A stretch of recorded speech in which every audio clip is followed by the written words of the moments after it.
Moga-moga ibadah kita ini selalu senantiasa menjadi sebuah amal ibadah di samping kewajiban juga sebagai kunci mendapatkan pahala dan ampunan Allah Subhanahu wa taala.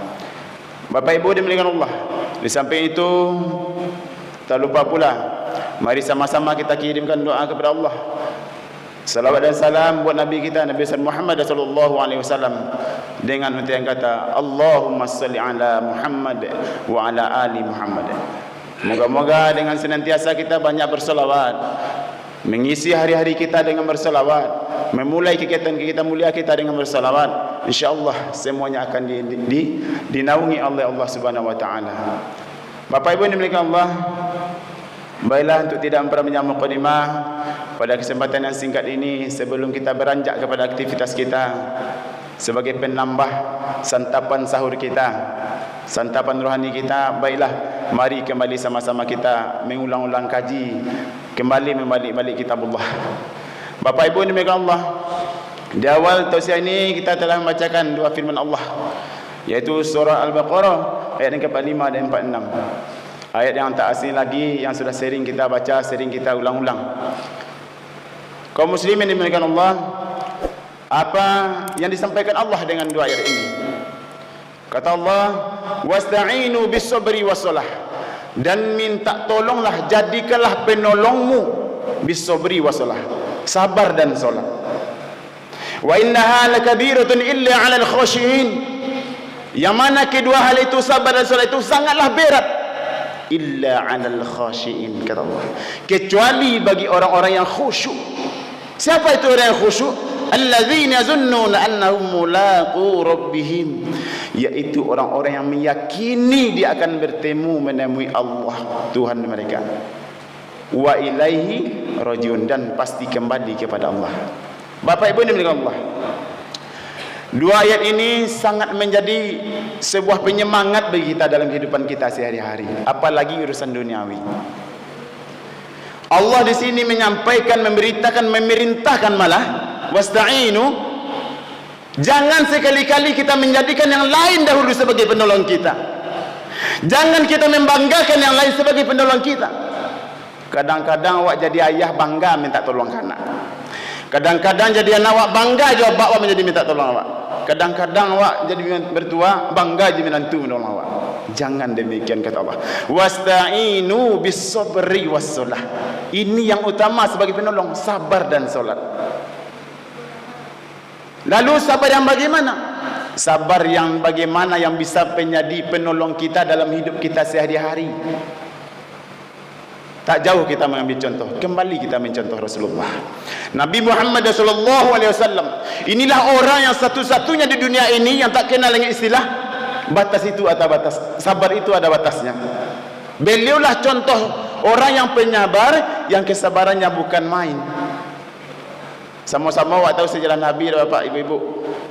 Nabi Muhammad kau dalam berdakwah, dalam menegakkan kalimat la ilaha illallah, dilempar batu, dilempar kotoran, ya, dijebak, di segala macam kan oleh kaum-kaum yang benci dengan beliau. Beliau tetap bersabar kalau urusan agama Allah, kalau urusan menegakkan kebenaran.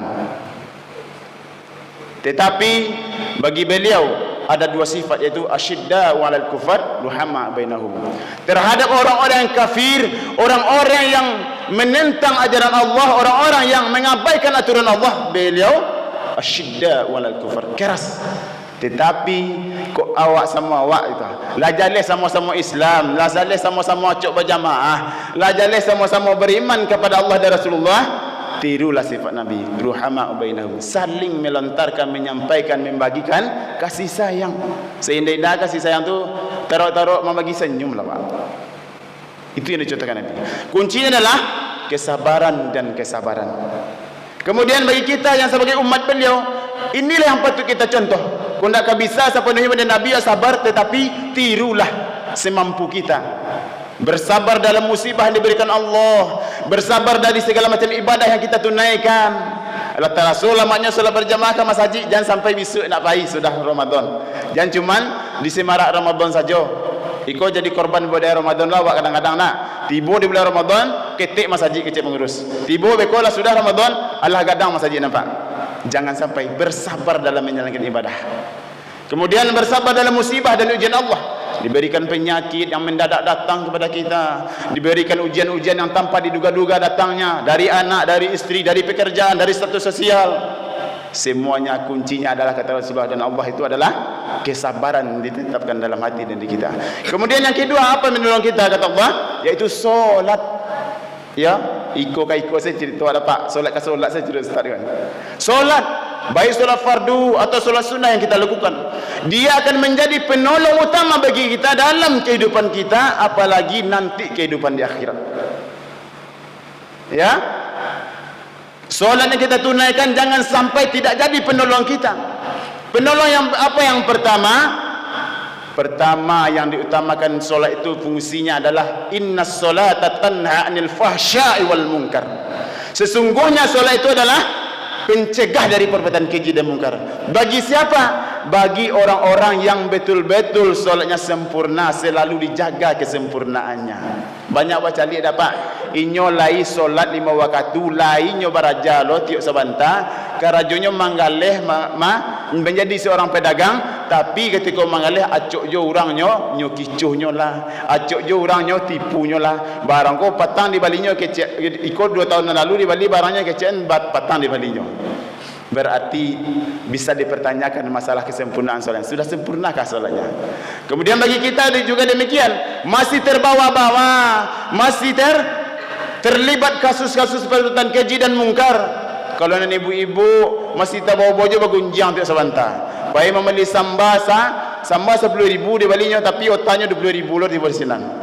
Ya, apa-apa tak itu bulo dengan diberikan bermacam-macam kelebihan dari yang lain, baik dari segi jabatannya lah, ilmunya lah, segala macamnya lah, merasa awak nan lebih pada yang lain.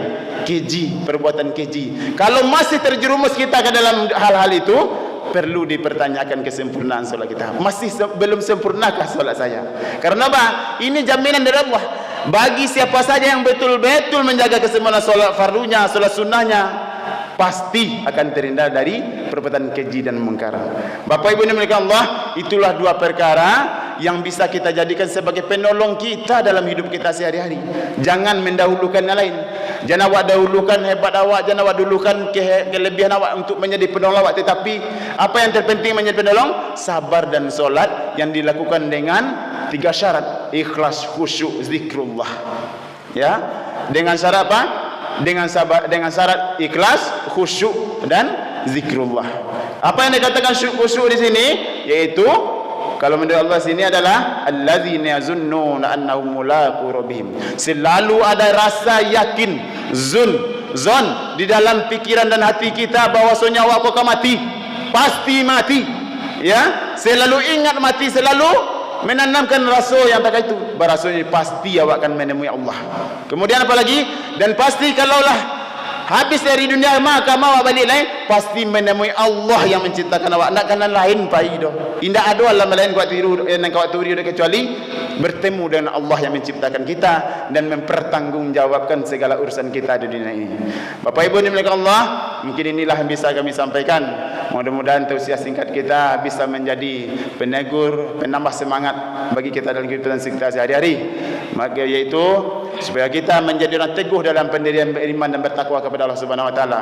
Karena yang namanya kita umat akhir zaman yang merupakan umat yang dipanggil-panggil oleh Nabi, ummati, kitalah umatnya. Kenapa demikian? Karena kitalah umat-umat yang penuh dengan perjuangan, penuh dengan pengorbanan dalam menegakkan agama Allah. Banyak godaan bagi kita, banyak rayuan-rayuan bagi kita yang mendapat menyebabkan kita menjadi orang yang kalah dalam menegakkan kalimat la ilaha illallah. Bapak Ibu yang dimuliakan Allah, mudah-mudahan bermanfaat tausiah singkat ini. Terima kasih atas segala perhatian. Mohon maaf atas segala kekurangan. Fa'tabiru ya ulil basar fastabiqul khairat. Assalamualaikum warahmatullahi wabarakatuh. Ya Nabi salam.